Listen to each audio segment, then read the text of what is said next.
As Minister for Sport, you're promoting Malaysia's hosting of the World Para Swimming Championships. Why are you denying your disabled swimmers the opportunity to prove themselves against some of the world's best swimmers? I think what matters is the Malaysian government's stance on this issue. If hosting an international event is more important than safeguarding the interests of our Palestinian brothers and sisters who have been mutilated times after times again, if that is more important, that means we have lost our moral conscience and moral compass. So all the other countries who permit Israel to participate in international sporting events have lost their moral conscience? Malaysia is not like other countries. So you're superior to the UK, the US, Australia, all those other countries, the African countries, the Asian countries. When countries criticize Israel and censure them in the United Nations, one is US will veto it more than 47 times. On top of that, when we censure Israel, US and the Western world would actually punish these small countries for having a stance. I mean, Donald Trump cut $200 million worth of development aid,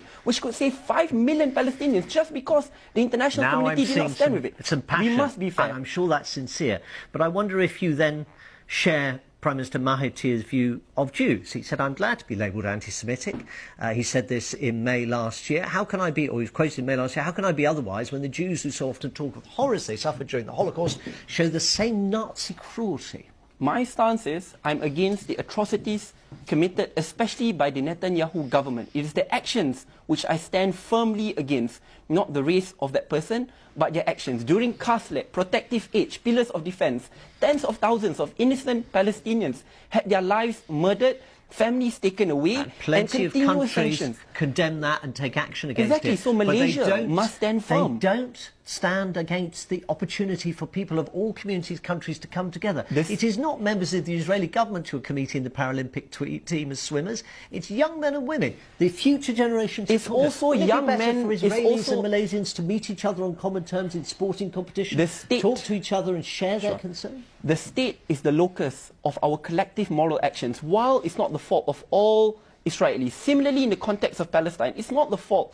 of all Palestinians for the aggression of some. I just wonder what, though, and this goes back to what we talked about at the very start of this programme, Saddiq, and that is whether we have a country that is still determined by attitudes of the past. Your Prime Minister, in a book he published back in 1970, The Malay Dilemma, said the Jews are not merely hook-nosed, as if that was some kind of source of criticism, but understand money instinctively. High-minded condemnation of the human rights of a government is one thing, but when you fall back on stereotypes of physical appearance, he used it again in this studio when he was interviewed for Hardtalk recently, and instinct, are you in the gutter of politics? I hope you understand where he is coming from. To me, what matters the most are the atrocities you're going to as a country. So where I believe we are going is a country which will speak up against the gruesome human rights violations, the actions and the propensity for violence. These are the things which we will oppose and we will never stand for. I think in the end what matters are the aggression and a government like Malaysia having the guts to speak up despite the fact that there might be consequences. Is that the new progressive Malaysia you want to promote? It is progressive. We stand for the rule of law. We are against human rights violations. We are against war crimes and crimes of aggression. That is the new Malaysia. Syed Saddiq, Minister for Youth and Sport in Malaysia's government. Thank you very much for being with us on Thank you very Hardtalk. much. It's a pleasure.